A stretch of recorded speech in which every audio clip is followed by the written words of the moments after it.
ఆపదామపహర్తారం దాతారం సర్వసంపదాం లోకాభిరామం శ్రీరామం భూయో భూయో నమామ్యహం. 52వ సర్గ. విభీషణుడికి దూతను వధించమన్న అన్నగారి ఆజ్ఞ ధర్మమనిపించలేదు. విభీషణుడు కార్యసాధన తెలిసినవాడు, వాక్య విశారదుడు, అంటే మాట నేర్పరి. ఏమి చెయ్యాలా అని ఆలోచించాడు. పూజ్యుడైన అన్నగారికి ఆయన ఆజ్ఞలోని అనౌచిత్యాన్ని మృదువుగా విజ్ఞాపన చెయ్యాలనుకున్నాడు. రాక్షసరాజా, నీ ఆజ్ఞ లేకుండా మాట్లాడుతున్నందుకు మన్నించు. కోపం వదిలి నన్ను అనుగ్రహించి నా మాటలు విను. మంచి చెడులు తెలిసిన రాజశ్రేష్ఠులు దూతను వధించరు. ఈ వానరుడు దూతగా వచ్చాడు. ఇతన్ని చంపడం రాజధర్మ విరుద్ధం, లోకమర్యాద ప్రకారం కూడా నింద్యమైనది. నలుగురూ ఆక్షేపించేది. కోపంతో ఇటువంటి పనికి పూనుకోవడం నీ అంతటి వాడికి తగదు. నీకు ధర్మం తెలుసు. నువ్వు రాజధర్మ విశారదుడివి, యుక్తాయుక్తాలు తెలిసినవాడివి.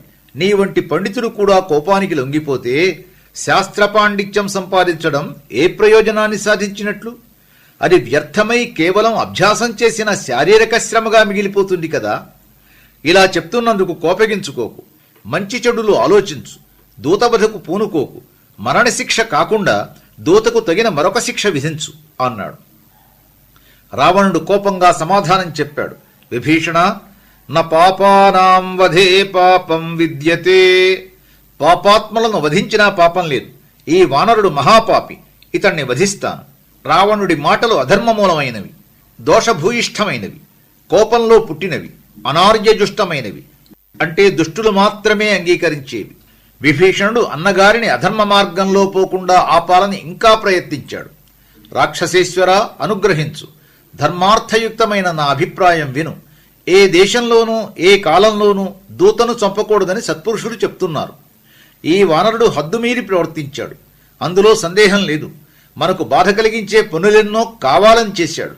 అయితే ఏం చేసినా దూతవధను సత్పురుషులు అంగీకరించరు.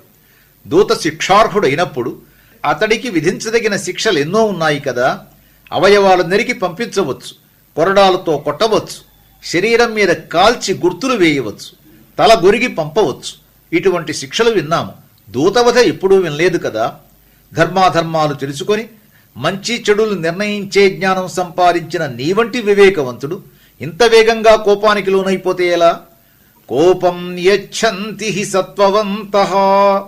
సమర్థులు అంటే బుద్ధిమంతులు కోపాన్ని అణుచుకుంటారు కదా. న ధర్మవాదే న చలోకవృత్తే న శాస్త్ర బుద్ధిగ్రహణేషు చాపి విద్యేత కశ్చిత్ తవ వీరతుల్యః త్వం హ్యుత్తమః సర్వసురాసురాణాం. నువ్వు మహావీరుడివి. ధర్మ నిర్ణయంలో గాని, లోక వ్యవహార జ్ఞానంలో గాని, శాస్త్రార్థాలు ఆకళింపు చేసుకోవడంలో కాని నీతో సమానమైన వాడు ఎవ్వడూ లేడు. సురాసురుల్లో నువ్వే ఉత్తముడివి. ఎన్నో యుద్ధాలు చేశావు. దేవతలను రాక్షసులను అనేక పర్యాయాలు ఓడించావు. ఇంతటి వాడివి ఒక్కసారి ఆలోచించు. ఈ వానరుడికి మరణదండన విధిస్తే మనకి వచ్చే ప్రయోజనం ఏమిటి? తేష్వయం పాత్యతాం దండో యైరయం ప్రేషితః కపిః. మరణదండనే విధించవలసి వస్తే అది ఇతడికి కాదు, ఇటువంటి వాడిని నీ వద్దకు పంపినవాడికి విధించాలి. ఇతడు సాధువైనా అసాధువైనా తనంత తానుగా వచ్చినవాడు కాదు. ఎవరో ఆజ్ఞాపిస్తే ఆ ఆజ్ఞను పాటించి సేవక వృత్తిలో వచ్చినవాడు. వారు చెప్పమన్న మాటలు చెప్పగలడు తప్ప తనకే స్వాతంత్ర్యమూ లేనివాడు. కోపం తగ్గడానికి ఎవరో ఒకరిని చంపాలనుకుంటే నీ స్థాయికి తగినట్లు ఆ శిక్షను ఇంద్రుడికో ఇంకొక దేవుడికో విధించు. నువ్వు యుద్ధప్రియుడివి. ఈ వానరుణ్ణి చంపితే సముద్రానికి అవతలిగట్టు నుంచి రామలక్ష్మణులనే ఆ రాజకుమారులిద్దరినీ తీసుకుని వచ్చి నీకు యుద్ధానందం ఇవ్వగలవాడు ఇంకొకడెవడూ నాకు కనిపించడం లేదు. ఇతన్ని చంపి గొప్ప యుద్ధం చేసే అవకాశాన్ని పోగొట్టుకోకు. నువ్వు పోషించే రాక్షస వీరుల్లో యుద్ధం చెయ్యడంలో నేర్పరులు, అప్రమత్తులు, ఆత్మాభిమాన ధనులు, శస్త్రధారుల్లో శ్రేష్ఠులు కోట్లాది మంది ఉన్నారు. వారందరూ కూడా అవసరం లేదు. వారిలో ఏ కొద్ది మందితోనో వెళ్లి ఆ రాజకుమారులను జయించు. యుద్ధంలో నీ ప్రభావం శత్రువులకు చూపించు. ఇదే నీకు తగిన పని. విభీషణుడి మాటల్లోని ఔచిత్యాన్ని రావణుడు గ్రహించాడు. స్వస్తి.